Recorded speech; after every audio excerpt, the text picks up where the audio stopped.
Et en marge du dossier du Sahara, la récente visite de représentants du Polisario à Bruxelles continue à susciter l'indignation. Certains spécialistes de la question s'expliquent mal en effet l'entrevue accordée par l'Union européenne aux séparatistes pourtant auteurs de violations graves des droits de l'homme.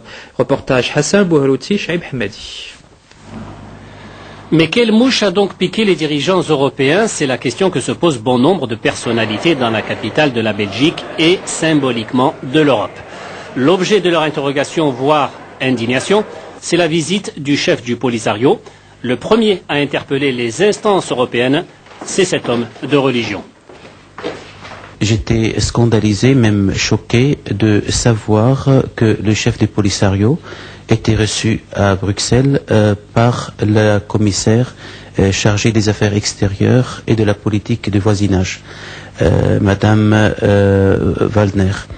Donc ça m'a vraiment été loin, sachant tout ce que j'ai découvert sur les massacres perpétrés par le Polisario. Il faut dire que ce juriste de formation connaît parfaitement le sujet. Il est l'auteur d'un rapport sur les violations des droits de l'homme dans les camps de Tindouf. Terrible, c'est l'horreur. Il y a plusieurs milliers de disparus. Donc, il y avait des souffrances invraisemblables, des tortures que nul ne peut imaginer, et même des actes de barbarie dont le cannibalisme. L'autre accusation, et non des moindres, à l'encontre du leader des mercenaires, c'est celle de vouloir déstabiliser toute une région et compromettre l'équilibre euro-méditerranéen. Je vais être très clair.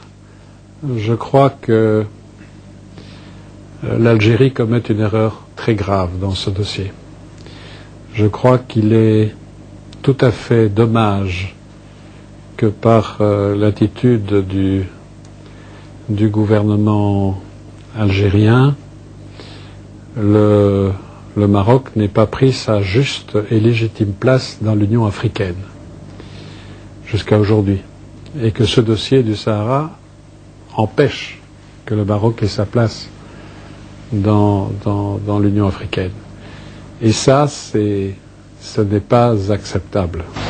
Nombreuses sont les associations et diverses ONG à s'interroger sur l'utilité d'une visite inopportune, celle d'un personnage coupable de crimes et de détournement de fonds destinés à des centaines de familles séquestrées.